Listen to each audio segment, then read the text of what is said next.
যে মানুষগুলো প্রিয়জন চেয়ে যায় আজীবন, তারা এক সময় মানুষের শুধু প্রয়োজনেই নিজেকে বেঁধে ফেলে।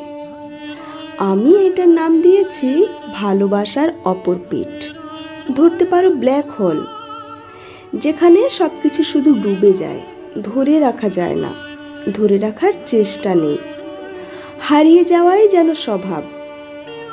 আমাদের কারো কারো প্রিয়জন হওয়ার তীব্র আগ্রহ যখন বারবার টুকরো হয় নিঃশব্দে, বারবার যখন তাদের হাসির সাথে তাল মেলানো যায় না, কারণ সে হাসির কারণ জানানোর প্রয়োজন নেই তাদের, তখন ত্রিশূলের আঘাতে কেন বিকৃত থাকে মুখের অবয়ব অনুভব করা যায়। কি অদ্ভুতভাবে একবার, দুইবার, তিনবার এইভাবে শত শত আঘাত যখন শিউলির ডালার মতো অগণিত হয়ে যায়, তখন আমরা গুনতে ভুলে যাই, মাপতে ভুলে যাই ঠিক কতটা আঘাত পাওয়া হয়েছে আজকের দিনে। মনে হয় কি দরকার মাপার, সেই তো বিশাল আকাশটার মতো বিস্তৃত আক্ষেপগুলোকে। এপার ঘুরে তো ওপারেই মিলবে সবুজ মেশানো রক্তিম মাঠের শেষ প্রান্তে। এই বিশাল আকাশ পাতালে মানুষ যেমন মেপে ফেলে নিজের গণ্ডি, সামাজিক ভাষায় এই গণ্ডির নাম ঘর। মানুষ বিশালতা থেকে এক টুকরো জমি কেটে নেয়, একজন প্রিয় ব্যক্তি হতে পারে তা।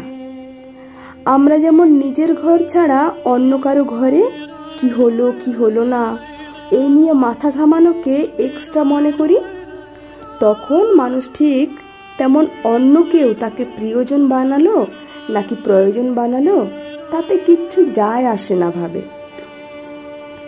এক সময় গিয়ে কিছু মানুষ প্রিয়জনের চেয়ে কারো প্রয়োজন হতেই স্বাচ্ছন্দ্য বোধ করে।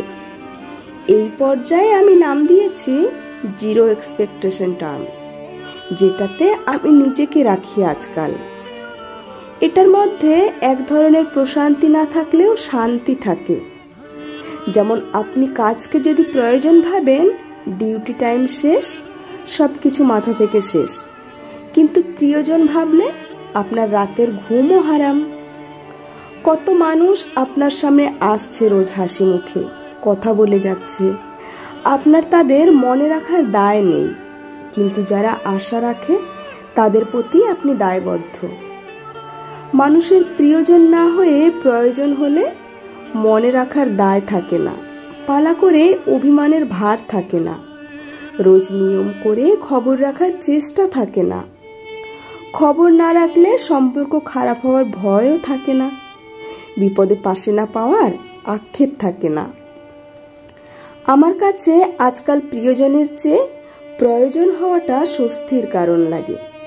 এতে করে নিজের আকাশ বুক পকেটেই রাখা যায়। ফুলকো লুচির মতো শুভ্র মেঘগুলো ব্যাকপ্যাকে ভরে নিয়ে পালানো যায় সূর্যাস্তের দেশে। সবার জীবনে আছে তো কিছু মানুষ যারা প্রয়োজনে নয়, অকারণেও চুলগুলো ঠিক করে দেয়, কপালে হাত দিয়ে দেখে জ্বর আছে কিনা। অলস বিকালে না চাইতেও চায়ের সাথে চিড়ে ভাজি এনে পাশে বসে বলে, খেয়ে নেন খোকা। অকারণেই বলে, তোমার শার্টটা ধুয়ে দিচ্ছি, তোমার জামাটা আয়রন করে দেব আমার শার্টের সাথে। আছে তো একটা নড়বড়ে হাত, মধ্যরাতে গায়ে পা তুলে দেয়, আলতো চুমু দিয়ে ছুটে যায় এরোপ্লেন ওড়াতে ওড়াতে। এমন এক দুজন তো সবার ঘরেই আছে, ওই এক ফালি মাটির টুকরোতে। তাই যারা এখন প্রিয়জন হতে গিয়ে প্রয়োজন হওয়াতে আক্ষেপ করে, তাদেরকে এই আশীর্বাদ হিসেবেও নিতে শিখতে হবে। এটাতে করে মানসিক শান্তি পাওয়া যায়। এটা পরিবার, অফিস কিংবা বন্ধু মহলে আপনাকে স্বস্তি দেবে, সবার কাছে গ্রহণযোগ্য করবে। Trust me, it's blessing. যখন কারো কাছেই কিছু চাওয়ার থাকে না, তখন তারা সামান্য করলেও খুশিতে মন ভরে যাবে। It's a simple way to live happy. কলমে দোলনা বড়ুয়া তৃষা।